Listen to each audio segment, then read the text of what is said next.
രാജിയിൽ പ്രതികരിച്ച സംവിധായകൻ രഞ്ജി പണിക്കർ.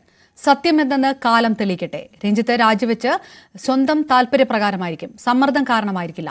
ഹേമ കമ്മിറ്റി റിപ്പോർട്ടിലെ കാര്യങ്ങൾ കൂടിയാലോചിച്ച് നിയമപരമായ നടപടികൾ എടുക്കണമെന്നും രഞ്ജി പണിക്കർ പറഞ്ഞു. എനിക്കൊന്ന് എല്ലാ മേഖലകളിലും സമാനമായ സംഭവങ്ങൾ നടക്കുന്നുണ്ട്. സ്ത്രീകൾക്കെതിരെയുള്ള അതിക്രമങ്ങളുണ്ട്, ലിംഗപരമായ വിവേചനങ്ങളുണ്ട്. അതൊക്കെ എല്ലാ മേഖലകളിലും ഉണ്ട്. അത് സിനിമയിൽ ഇങ്ങനെ ഒരു റിപ്പോർട്ട് വന്നതിന് ശേഷം അത് കൂടുതൽ ജനശ്രദ്ധയിലും മാധ്യമ ശ്രദ്ധയിലും വരുന്നു. അത് തീർച്ചയായിട്ടും അനഭിലഷണീയമായ ഒരുപാട് കാര്യങ്ങൾ സംഭവിക്കുന്നു എന്നുള്ളതിലേക്ക് നമ്മുടെ ശ്രദ്ധ ആകർഷിക്കുന്ന വിഷയങ്ങളാണ്.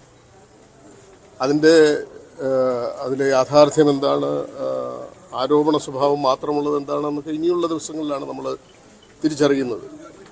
ഇത്തരം ആരോപണങ്ങൾ ഉയർന്നു വന്നതിന്റെ അടിസ്ഥാനത്തിൽ അമ്മ സംഘടനയാണെങ്കിൽ അങ്ങനെ, അല്ലെങ്കിൽ നിയമപരമായിട്ടുള്ള നടപടിയാണെങ്കിൽ ഇവർക്കെതിരെയൊക്കെ എഫ്ഐആർ കേസെടുക്കേണ്ടതല്ലേ? അതിന് ഉത്തരം പറയേണ്ട സർക്കാരല്ലേ.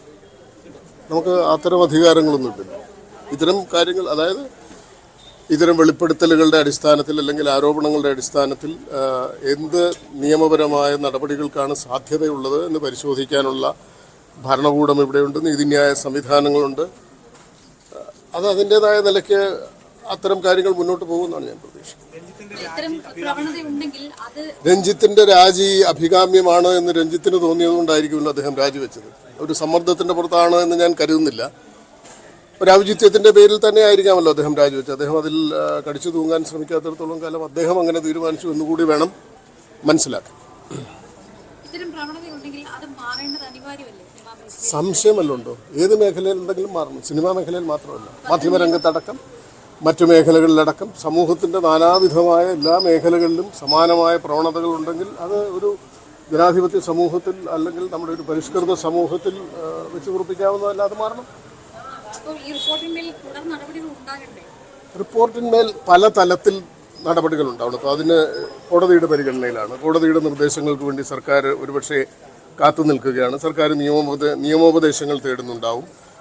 എടുത്തുചാടിയുള്ള നടപടികളല്ല വേണ്ടത്. സമഗ്രമായ പഠനത്തിന് ശേഷം യുക്തമായ നടപടികൾ ബന്ധപ്പെട്ട സംഘടനകൾ, സർക്കാർ, നമ്മുടെ നീതിന്യായ സംവിധാനങ്ങൾ എല്ലാം തന്നെ അതിലേക്ക് അതിനെ ലക്ഷ്യമാക്കി പ്രവർത്തിക്കേണ്ട ബാധ്യതയുണ്ട്.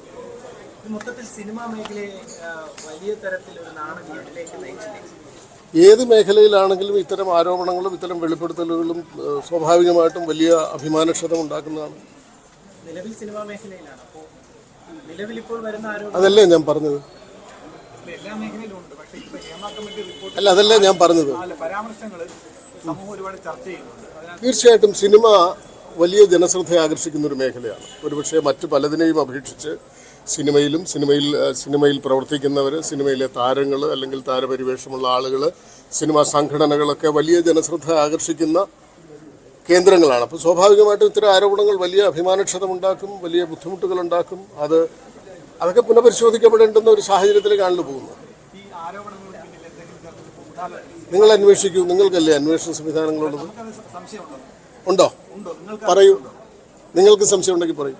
അല്ല, ഞാൻ ആരെയും സംശയിക്കുന്നില്ല. ഇതൊരു ആരെങ്കിലും ഒരു ഗൂഢാലോചന നടത്തിയിട്ട് വന്നൊരു കാര്യമല്ലല്ലോ. ഇതിപ്പോൾ അത്തരം ഗൂഢാലോചനകൾ ഉണ്ടാവാം, അല്ലെങ്കിൽ ഈ അവസരം മുതലെടുക്കുന്ന തരത്തിൽ പരിശ്രമിക്കുന്ന ആളുകളുണ്ടാവാം. പക്ഷേ അടിസ്ഥാനപരമായിട്ട് ഇതൊരു സർക്കാർ നിയോഗിച്ച ഒരു കമ്മീഷൻ അല്ലെങ്കിൽ ഒരു കമ്മിറ്റി നടത്തിയ വെളിപ്പെടുത്തലുകളുടെ അടിസ്ഥാനത്തിലാണല്ലോ പിന്നീടുള്ള ചർച്ചകളും കോലാഹലങ്ങളും ഉണ്ടാവുന്നത്. അതിനെ അങ്ങനെ കണ്ടാൽ മതി. എത്ര ചോദ്യമായി ചോദിക്കുന്നത്? വേറെ ആരെങ്കിലും ചോദിക്കട്ടെ? 5 ചോദ്യമായി.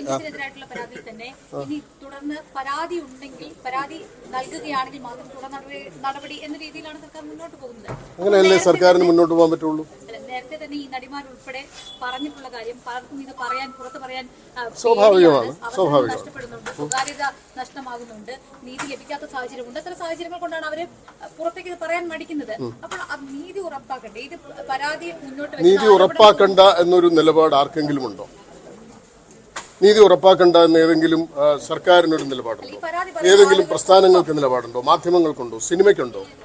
അങ്ങനെ പിറവിയിൽ ആക്രമിക്കപ്പെട്ട നടിയുടെ പോരാട്ടം ഓർമ്മപ്പെടുത്തി നടി ഗീതു മോഹൻദാസ്. എല്ലാത്തിനും പിന്നിൽ പൊരുതാനുള്ള ഒരു സ്ത്രീയുടെ നിശ്ചയദാർഢ്യമാണ്. ഇക്കാര്യം ഇനിയും ഉറക്കെ പറയണമെന്നും ഗീതു സാമൂഹിക മാധ്യമങ്ങളിൽ കുറിച്ചു. ഗീതുവിന് പിന്നാലെ മഞ്ജു വാര്യരും രമ്യ നമ്പീശനും നടിയുടെ പങ്ക് ഓർമ്മപ്പെടുത്തി രംഗത്ത് വന്നു.